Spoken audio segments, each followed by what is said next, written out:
ಒಂದೇ ಒಂದು ಪ್ರೋಗ್ರಾಮು ರಾಜ್ಕುಮಾರ್ ವಿಷ್ಣುವರ್ಧನ್ ಆಡಿದ್ರು. ಅದೇ ಫೋಟೋ ಹುಬ್ಳಿ. ಇದು ರಾಜ್ಕುಮಾರು ವಿಷ್ಣುವರ್ಧನ್ ಒಂದೇ ವೇದಿಕೆಯಲ್ಲಿ ಆಡಿದ್ರು. ಒಂದೇ ವೇದಿಕೆಯಲ್ಲಿ ಇಬ್ಬರು ಒಟ್ಟಿಗೆ ಆಡಿದ್ರು. ಅಲ್ಲಿ ಮಿನಿಮಮ್ 50,000 ಒಂದು. ಹೆಂಗಿತ್ತು ಸರ್ ಅಣ್ಣವರು ವಿಷ್ಣು ಇಬ್ಬರು ಒಟ್ಟಿಗೆ ಹಾಡಿದ್ರು? ಅಯ್ಯೋ ಕೇಳ್ತೀರ ಜನ. ಇದು ನಾನು ಬೇಸ್ಗಿಟ ಸರ್. ನೀವೇನು ಸರ್ ಫುಲ್ ಒಳ್ಳೆ ಹೇರ್ ಸ್ಟೈಲ್ ಅಲ್ಲ, ಹಿಪ್ಪಿ ಹೇರ್ ಸ್ಟೈಲ್ ಇದೆಯಲ್ಲ ಸರ್? ಆಗಲ್ಲ, ಹಂಗೆ ಇಲ್ಲಿದೆ. ಕನ್ನಡ ಚಿತ್ರರಂಗದ ಸೂರ್ಯ ಚಂದ್ರ ಇಬ್ಬರು ಒಂದೇ ವೇದಿಕೆಯಲ್ಲಿ. ಈ ಫೋಟೋಗಳು ಫೇಸ್ಬುಕ್ಕಲ್ಲಿ ನೋಡಿದ್ವಿ, ಬಟ್ ಈ ಫೋಟೋ ಯಾವುದು ಏನು ಅಂತ ಗೊತ್ತಿರಲಿಲ್ಲ. ನಾನೇ ಅದು. ಸರ್ ಅಣ್ಣವರು ಒಬ್ಬ ಅಪ್ರತಿಮ ಗಾಯಕ, ನಮ್ಮೆಲ್ರಿಗೂ ಗೊತ್ತೇ ಇದೆ. ವಿಷ್ಣು ಸರ್ ಹೇಗೆ ಸರ್ ಗಾಯಕರಾಗಿ? ನಿಮ್ಮ ಅಣ್ಣವರೇ ಅಲ್ಲ ಫಸ್ಟ್ ಹಾಡಿಸಿದ್ದು ಮಡಿಲಲ್ಲಿ ಮಗುವಾಗಿ. ಮಡಿಲಲ್ಲಿ ಮಗುವಾಗಿ. ನಾನು ಕಿಲಾಡಿ ಕಿಟ್ಟು ನಮ್ಮ ಅಣ್ಣನ ಮ್ಯೂಸಿಕ್ಕು, ವಿಷ್ಣುವರ್ಧನ್ ರಜನಿಕಾಂತ್.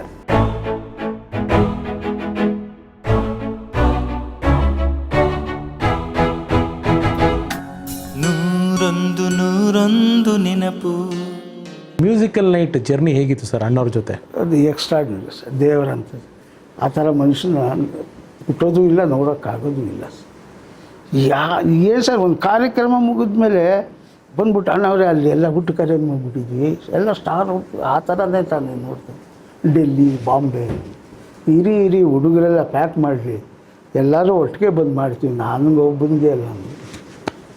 ಆ ಮನುಷ್ಯನ ಥರ ನೋಡ್ಕೊಳ್ಳೋರು ನಿಜವಾಗ್ಲೂ sir down to earth sir, ಕೈ ಮುಗಿಬೇಕು. ಏನಾದರೂ ಮೆಮೊರಿ ಇದೆಯಾ ಮ್ಯೂಸಿಕಲ್ ನೈಟ್? ಒಂದೇ ಒಂದು ಪ್ರೋಗ್ರಾಮು ರಾಜ್ಕುಮಾರ್ ವಿಷ್ಣುವರ್ಧನ್ ಆಡಿದ್ರು. ಅದೇ ಫೋಟೋ ಹುಬ್ಳಿ. ಇದು ರಾಜ್ಕುಮಾರು ವಿಷ್ಣುವರ್ಧನ್ ಒಂದೇ ವೇದಿಕೆಯಲ್ಲಿ ಆಡಿದ್ರು. ಒಂದೇ ವೇದಿಕೆಯಲ್ಲಿ ಇಬ್ಬರು ಒಟ್ಟಿಗೆ ಆಡಿದ್ರು. ಎಲ್ಲಿ ಸರ್ ಇದು? ಇದು ಹುಬ್ಳಿ. ಇದು ನಾನು ಬೇಸ್ಗಿಟ ಸರ್. ನೀವೇನು ಸರ್ ಫುಲ್ ಒಳ್ಳೆ ಹೇರ್ ಸ್ಟೈಲ್ ಅಲ್ಲ, ಹಿಪ್ಪಿ ಹೇರ್ ಸ್ಟೈಲ್ ಇದೆಯಲ್ಲ ಸರ್? ಆಗಲ್ಲ, ಹಂಗೆ ಇಲ್ಲಿದೆ.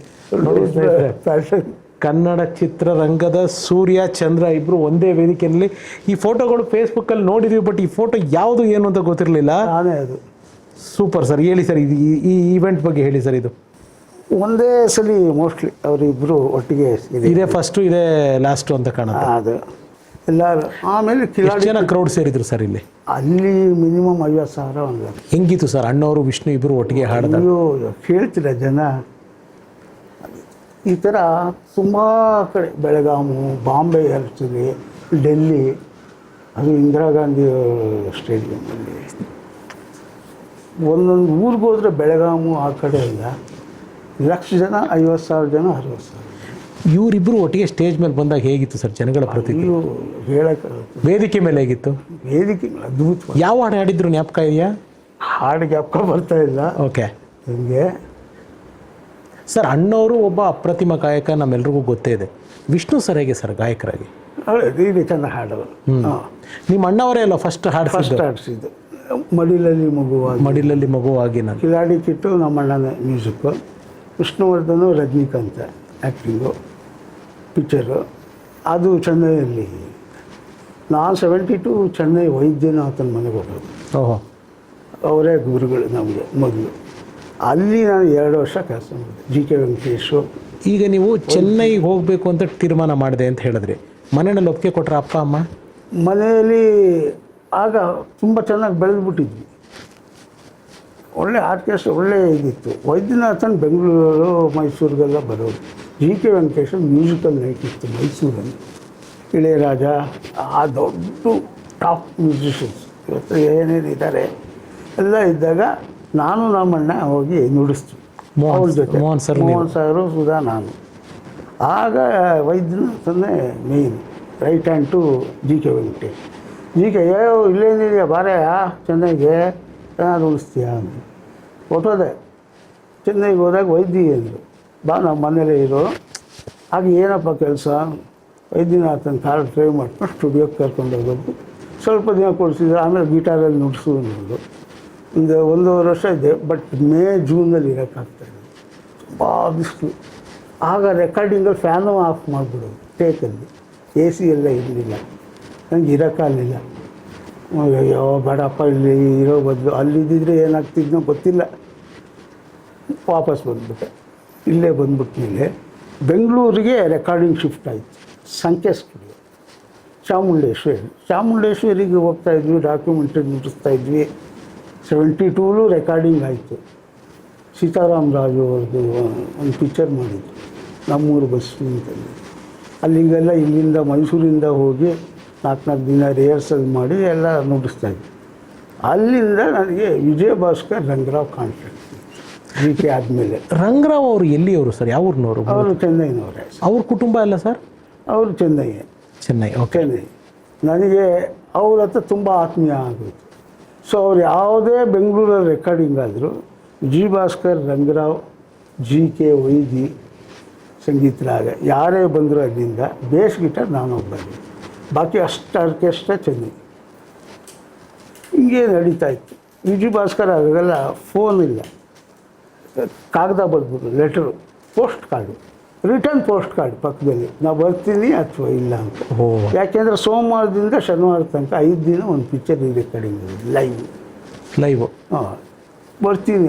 ಆಮೇಲೆ ಮನಸ್ಸು ನೋಡಿದೆ, ಈ ಪ್ರತಿ ಸರಿ ಬಂದಾಗ 5 ದಿನ ಹೋಗಿರೋದಲ್ಲಿ ಅಲ್ಲಿ ಹೇಳ್ಕೊಳ್ಳೋದು ಪ್ರಾಬ್ಲಮ್ಮು ಇಲ್ಲ, ಶಿಫ್ಟ್ ಆಗಿಬಿಡೋಣ ಅಂತ. 81ನಲ್ಲಿ ಮದುವೆನೂ ಆಗಿತ್ತು, ನೀತು ಮತ್ತು ಒಂದು ಹೆಣ್ಮಗು ಇತ್ತು. ಬೆಂಗಳೂರಿಗೆ ಶಿಫ್ಟ್ ಆಗಿದೆ ಚೆನ್ನೈಯಿಂದ. ಇಲ್ಲ, ಮೈಸೂರಿಗೆ ಬಂದ್ಬಿಟ್ಟು. ಮೈಸೂರಿಗೆ. ಓಕೆ. ಮೈಸೂರಲ್ಲೇ ಮದುವೆ ಅಲ್ಲ ಆದಮೇಲೆ ಆರ್ಕೆಸ್ಟ್ರಾ ನಡೀತಾನೆ ಇತ್ತು. ಅದು ಅದ್ಭುತವಾಗಿ ರಾಜ್ಕುಮಾರ್ ಪ್ರೋಗ್ರಾಮ್ ಎಲ್ಲ ಮಾಡ್ತಾನೆ ಇತ್ತು. ಬೆಂಗಳೂರಿಗೆ 84 ಶಿಫ್ಟ್. ಓಕೆ. ಮದುವೆ ಅಂತ ಹೇಳಿದ್ರಿ, ಮೇಡಮ್ ಅವ್ರ ಹೆಸರೇನು, ಯಾವಾಗ ಮದುವೆ ಆಗಿದ್ದು? ಅವರು ಶರ್ವಾಣಿ ಅಂತ. ಹಾಂ. ನಮ್ಮನೆ ಹತ್ರನೇ ಇದ್ದಿದ್ದು. ಮೈಸೂರಿನವರೇ. ಅವ್ರ ತಂದೆ ಎಲ್ಲ ನಂಜನಗೂಡು ಫ್ಯಾಮಿಲಿ, ಶಾಸ್ತ್ರಿಗಳ ಫ್ಯಾಮಿಲಿಗಳು ಇಲ್ಲ. ಹೀಗೆ ಅವ್ರ ಪ್ರೋಗ್ರಾಮ್ ಬರ್ತಾ ಇರೋದು. ಅಲ್ಲೇ ಹಂಗೆ ಮಾತುಕತೆ. Arrange marriage? ಇಲ್ಲ, love marriage. Love come arrange. So love marriage ಆಯಿತು. ಸರಿ ಅಂತ ಅವರು. ಯಾವಾಗ ಮದುವೆ ಆಗಿದ್ದು? 81. ಓಕೆ. ಸರಿ ಅಂತ ನಮ್ಮನೇಲಿ ಒಪ್ಪಿದ್ರು, ಅವ್ರ ತಂದೆನೂ ಒಪ್ಪಿದ್ರು. ತಾಯಿ ಇರಲಿಲ್ಲ, ಒಬ್ಬಳೇ ಅಕ್ಕ ಇದ್ದಿದ್ದು, ಅವಳಿಗೆ ಮದುವೆಯಾಗಿ ಹೊಟ್ಟೋಗಿದ್ದು. ಸೊ ಅಲ್ಲಿ 81ನಲ್ಲಿ ಮದುವೆ ಆಗಿ ಅಂಬರೀಷ್ ಎಲ್ಲ ಬಂದಿರೋ ನನ್ನ ಮದುವೆಗೆ. ಓಕೆ. ಕಳಿಸಿ ಸರ್. ಮೈಸೂರಲ್ಲಿ ಎಲ್ಲ 84ಗೆ ನಾನು ಬೆಂಗಳೂರು ಶಿಫ್ಟ್ ಆಗಿಬಿಟ್ಟು. ಈ ರೆಕಾರ್ಡಿಂಗ್ಗಳು ಜಾಸ್ತಿ ಆಗೋಯ್ತು. ನಾವು ಮತ್ತು ಜಿ ಭಾಸ್ಕರ್ದು, ವೈದ್ಯದು, ಜಿ ಕೆದು. ಸೊ ಅಲ್ಲಿ ಬೆಂಗಳೂರಿಗೆ ಬಂದಮೇಲೆ ನನಗೆ ಕ್ಯಾಸೆಟ್ ರೆಕಾರ್ಡಿಂಗ್ ಸಿಕ್ಕಾಬಿಟ್ಟೆ ಬೀಜ. ಅದು ಡೈಲಿ ಡಿವೋಷನಲ್ ಸಾಂಗ್. ಅದು ಮಗ ಹುಟ್ಟಿದ್ದು ಯಾವಾಗ ಸರ್? ಮಗ ಹುಟ್ಟಿದ್ದು 83. ಮಗಳು ಹುಟ್ಟಿದ್ದು 84, 85. ಮಗಳು 85, ಮಗ 83. ಓಕೆ. ಬೆಂಗಳೂರಿಗೆ ಬಂದ್ರಿ. ಬೆಂಗಳೂರಿನಲ್ಲಿ ಆಗ 87 ಬಂದ್ವಿ ಬೆಂಗಳೂರಿಗೆ. ಓಕೆ. ಬೆಂಗಳೂರಿಗೆ ಬಂದು ಅಲ್ಲೇ ಹನುಮಂತನಗಿದ್ದಲ್ಲಿ ಒಂದು ಬಾಡಿಗೆ ಮನೆಯಲ್ಲಿದ್ದೆ.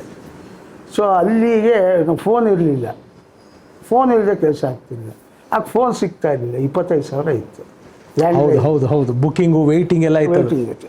ಸೊ ರಂಗರಾವ್ ಏನು ಮಾಡಿದೆ, ಪರ್ಮನೆಂಟಾಗಿ ನೋಡಿಸ್ತಿದ್ನಲ್ಲ, ನಂಗೆ ಬೆಂಗಳೂರಲ್ಲಿ ಬಸವನಗುಡಿಲಿ ಒಂದು ಫೋನ್ ಬುಕ್ ಮಾಡಿದ್ದೆ. ಅವ್ರ ರಿಲೇಷನ್ ಮನೇಲಿದ್ದರು. ನನಗೆ ಅಂತ ಅದು ಅಲರ್ಟ್ ಆಗಿದೆ, ನೀವು ತೊಗೊತೀಯ ಅಂದೆ. ಅಯ್ಯೋ ಕೊಡಿ ಸರ್, ನನಗೆ ಫೋನ್ ಇಲ್ಲ ಅಂದೆ. ನಮಗೊಂದು ಕೆಲಸ ಮಾಡು, ನಮಗೂ ಒಂಚೂರು ಅದು ಇದು ಕೆಲಸ. ಒಂದು 5,000 ರೂಪಾಯಿ ಕೊಟ್ಬಿಟ್ಟು 5,000 ಕೊಟ್ಟು ನನ್ನ ಫೋನ್ ಬಂದ್ಬಿಡ್ತು. ಅವ್ರ ಹೆಸರಲ್ಲೇ ಇತ್ತು, ರಂಗರಾಯರ ಹೆಸರಲ್ಲೇ. ಅದು ನನ್ನ ಮನೇಲೇ ಇತ್ತು. ಈಗ ಚೇಂಜ್ ಮಾಡಿಸ್ದೆ ಅಷ್ಟೇ, 15 ವರ್ಷ. ಈ ಮನೆಗೆ ಬರೋ ತನಕ ಅವ್ರ ಹೆಸರಲ್ಲೇ ಇತ್ತು. 30 ವರ್ಷ ಅವ್ರ ಹೆಸರಲ್ಲೇ ಇತ್ತು. ರಂಗರಾವ್ ಹೆಸರಲ್ಲೇ. ಅವರು ಹೋಗ್ಬಿಟ್ಟಿದ್ರು, ಆದರೂ ಅವ್ರ ಹೆಸರಲ್ಲಿ ಬಿಲ್ ಕಟ್ತಾ ಇದ್ದಿದ್ದು. ಇಲ್ಲಿ ಬಂದ ಮೇಲೆ ಅಡ್ರೆಸ್ ಎಲ್ಲ ಶಿಫ್ಟ್ ಆಯ್ತಲ್ಲ. ಪ್ರೋಗ್ರಾಮ್ಗೂ ಹೋಗುವೆ. ಅಶ್ವತ್ ಪರ್ಮನೆಂಟಾಗಿ ಪ್ರೋಗ್ರಾಮು. ಸಿ ಅಶ್ವತ್ ಅವರು. ಆನಂದ ಸ್ವಾಮಿ ಪ್ರೋಗ್ರಾಮ್ ಪರ್ಮನೆಂಟು. ರಾಜು ಆನಂದ ಸ್ವಾಮಿ, ರತ್ನಮಾಲ. ಸಂಜೆ ಹೊತ್ತು 9 to 5 ಕ್ಯಾಸೆಟ್ ರೆಕಾರ್ಡಿಂಗು, ಸಂಜೆ ಪ್ರೋಗ್ರಾಮು. ಆಗೆಲ್ಲ ಪೇಮೆಂಟೆಲ್ಲ 50, 75, 60. ಅವತ್ತಿನ ಕಾಲಕ್ಕೆ ಸಾಕದು, ಚೆನ್ನಾಗಿತ್ತು. ಆಮೇಲೆ ಏನಾಯಿತು, ಒಂದಿನ ನನಗೆ ಫೋನ್ ಬಂತು. ಹಂಸಲೇಖ ಅಸಿಸ್ಟೆಂಟ್ ಜಗನ್ನಾಥ್ ಅಂತ. ಜಗ್ಗ ಗೊತ್ತಲ್ಲ? ಗೊತ್ತು. ಜಗ್ಗ ಫೋನ್ ಮಾಡಿದ್ರು. ನಾಳೆಯಿಂದ ಒಂದು 3 ದಿನ ರೆಕಾರ್ಡಿಂಗ್ ಬೇಸ್ ಗಿಟಾರಿಗೆ ಬಿಡ್ತೀಯ, ಫುಲ್ ಆಗ ಚೆನ್ನೈ ಆರ್ಕೆಸ್ಟ್ರಾ ಹಂಸಲೇಖ. ಯಾರೂ ಇಲ್ಲ ಇಲ್ಲಿ. ಇಲ್ಲ, ನಾನು ಎಚ್ ಕೆ ನಾರಾಯಣದು ಒಪ್ಕೊಂಡ್ಬಿಟ್ಟಿದ್ದೆ ಕ್ಯಾಸೆಟ್ ರೆಕಾರ್ಡಿಂಗ್. ಇಲ್ಲ, ಹಿಂಗೆ ಒಪ್ಕೊಂಡ್ಬಿಟ್ಟಿದ್ದೀನಿ. 3 ದಿನ ಅದಾದರೂ ಒಂದಿನ ಯಾರನ್ನಾರು ಆಲ್ಟರ್ನೇಟ್ ಕಳಿಸ್ಬಿಟ್ಟು ಚಿನ್ನ ಅಂತ ಅಲ್ಲಿ ಬೇಸ್ ಗಿಟಾರ್. ಅಂದರೆ ಮಡ್ರಾಸ್ ಅವರಷ್ಟು ನುಡಿಸ್ತಾ ಇದ್ರಲ್ಲ. ನಾವು 70-71ನಲ್ಲಿದ್ದಾಗ ಎಲ್ಲರೂ ನನಗೆ ಫ್ರೆಂಡ್ಸೇ. ಶಿವಮಣಿಯಿಂದ ಹಿಡಿದು ಅವ್ರ ಜೊತೆ ನುಡಿಸೋರಿಂದ ಹಿಡಿದು ಚೆನ್ನಾಗಿ ಗೊತ್ತಿತ್ತು. ಪ್ಲೀಸ್ ಅಂದರು. ನಾನು ಎಚ್ ಕೆ ನಾರಾಯಣಿಗೆ ಕೇಳಿದೆ. ಆಯಿತು, ಆಲ್ಟರ್ನೇಟ್ ನಾನು ಮಾಡ್ಕೊತೀನಿ, ನೀವು ಹೋಗ್ಬಾ ಅಂತ.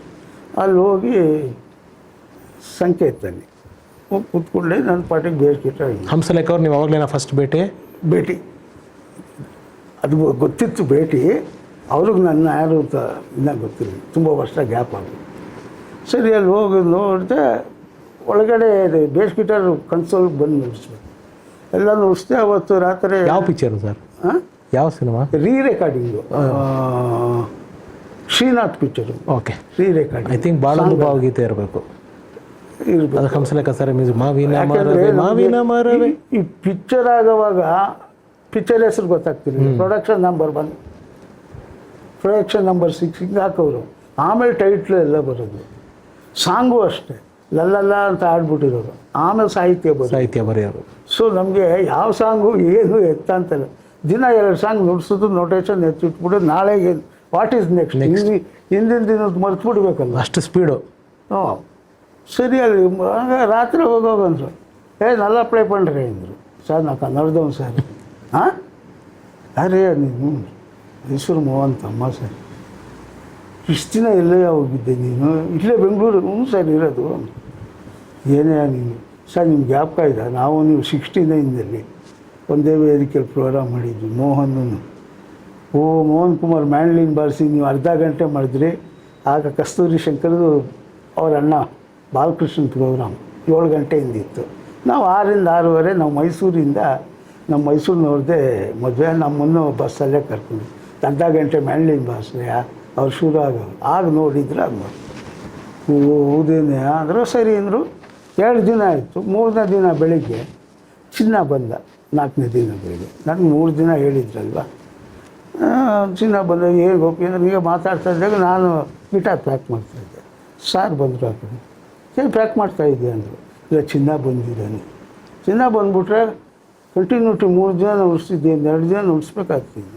ಜಗ್ಗ ಸರ್, ಚಿನ್ನ ಒಳಗಡೆ ಬ್ಯಾಲೆನ್ಸಿಂಗ್ ನೋಡ್ಕೊತಾನೆ, ಕಂಟಿನ್ಯೂ ಮಾಡೋದು. ಅದು ಫಸ್ಟ್ ಸ್ಟಾರ್ಟ್. 5 ದಿನ ಮುಗೀತು. ಮುಗಿದು ರಾತ್ರಿ ಪ್ಯಾಕ್ ಮಾಡುವಾಗ ಬಾಯಿಲಿ ಅಂದರು, ಸೋಮವಾರದಿಂದ ಏನು ಮಾಡ್ತೀನಿ ಅಂದರು. ಏನಿಲ್ಲ ಸರ್, ಚಾಮುಂಡೇಶ್ವರಿಗೆ ಬಾ ಅಂದರು. ಅಲ್ಲಿಂದ ಪರ್ಮನೆಂಟ್ ಚಿನ್ನ ಬ್ಯಾಲೆನ್ಸಿಂಗು ನಾ ಬೇಸ್ಗಿಟ್ಟಕ್ಕೆ ಇಷ್ಟಪಟ್ಟೆ. ಹಂಸಲೇಖ ಅವ್ರ ಗರಡಿಗೆ ಬಂದಿದ್ದು ಅಲ್ಲಿ ಸೇರಿಕೊಂಡೆ. 87ನೇ ಇಸ್ವಿ ಸೇರಿಕೊಂಡು. 87. ಇವತ್ತಿನ ತನಕ ಅಲ್ಲೇ ಇದ್ದೀನಿ. Super sir. ಹೇಗಿತ್ತು ಸರ್ ಹಂಸಲೇಖ ಅವರ ಅವತ್ತಿನ ಆ ಗತವೈಭವದ ದಿನಗಳು? No festival. ಹಬ್ಬದ ದಿನ ಪಿಕ್ಚರ್ ಪೂಜೆ, 2 ಪಿಕ್ಚರ್ ಪೂಜೆ ಒಂದು ಹಬ್ಬಕ್ಕೆ. ಗಣಪತಿ ಹಬ್ಬ 2 ಪಿಕ್ಚರ್ ಪೂಜೆ. ಈ ಥರ ಟೈಟಾಗಿ ಮಕ್ಕಳು ಬೆಳೆದಿದ್ದು ನೋಡಲಿಲ್ಲ ನಾವು. ಪಾಟಿಗೆ 6 ಗಂಟೆಗೆ 6:30 ಮನೆ ಬಿಟ್ಟರೆ 1-1:30 ಬರೋದು.